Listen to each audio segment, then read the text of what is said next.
Hi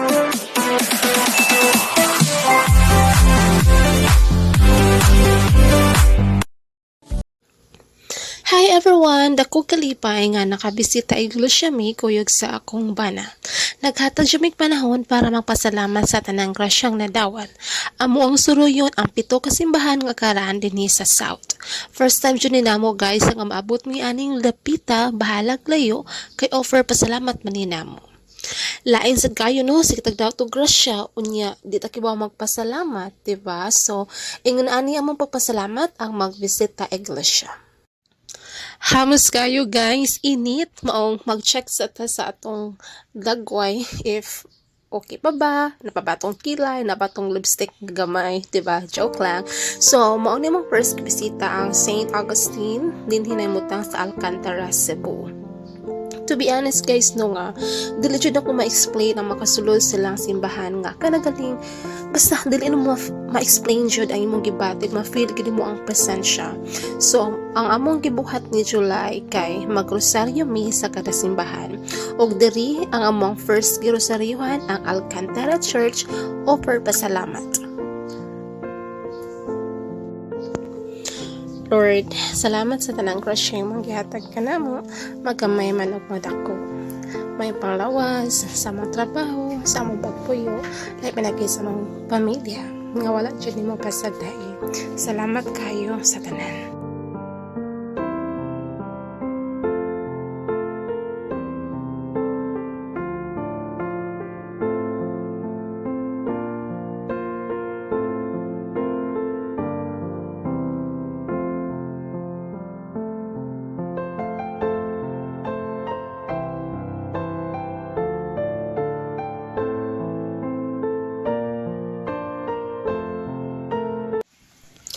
Next, ang gibisita namo ang Ronda.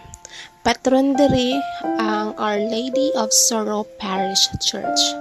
Actually guys, nindot jud ang simbahan tibuok palibot ni ini. And then, usap po din siya kakaraan kayo nga simbahan diri sa South.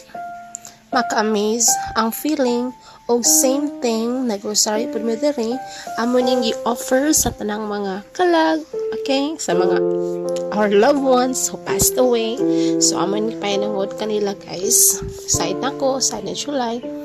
Og my gosh, especially to my beloved sister, basta di ko na ma-emotional, basta ako na siyang gi-offer daring gapita sa Our Lady of Sorrow Parish.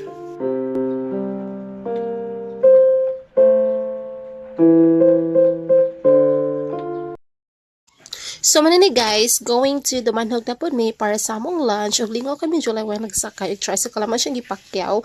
And then, ano ko nga, basig masagta. But, yan na siya. Sweet do siya sa place. So, di mag-all guys. So, enjoy na to ang moment din sa probinsya. Okay? So, pag-abot na po sa Dumanhog Jud, mauna ni siya. Super init. Gutom na po. Namo po yung manadaghang baligya diri na yung mga stall asa ta maka-order o mga kakaon. And to be honest guys, no, dako jud kayo ang plaza sa Dumanhog. As in, dako ko siya kawanan but init lang siya. Wakay kahoy. So, mauni ang simbahan sa Dumanhog nga karaan pud kaayo siya. Ang patron Saint Francis of Assisi Church. Same thing, same drill ang among gibuhat ni July, offer sa among rosaryo para sa kalinaw sa among pagpuyo as a married couple, good health sa matag pamilya namo, guidance and protection sa matag adlaw nga ginabuhat. Offer pud namo sa mga tawo nga walang-wala na, sa mga tawo nga sakit, nasa ospital, prisuhan, o sa mga tawo nga naa sa dalan nga wala na tayo kapadulngan.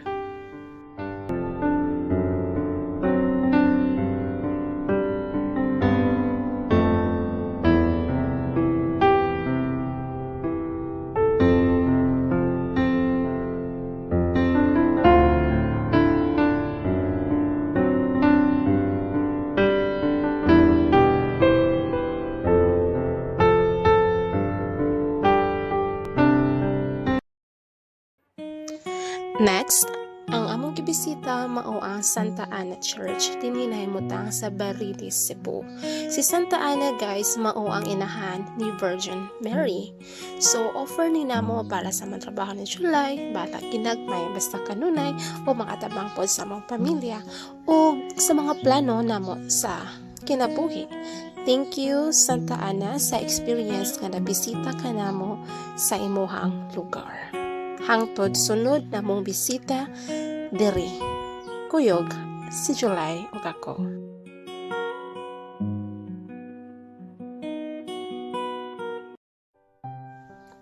Saint Catherine of Alexandria Church dinhi sa Karkar, Cebu.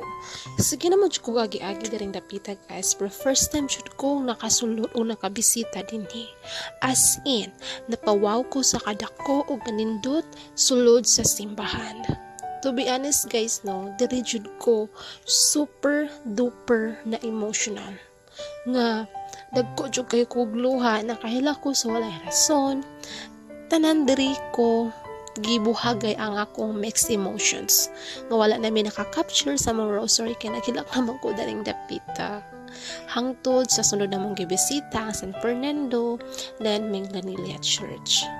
Wala mi lain masulti kundi ang akong kalipay puno sa pagdaig ug naghandom nga maabot ang panahon na ihatag ra jud sa mua sa Ginoo ang among ultimate prayer nga gipangayo.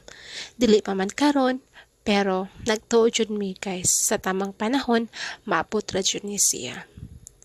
Hosanna in the highest, trust self, trust God. Hangtod sunod guys among visit ta iglesia. Love lots, shine and July.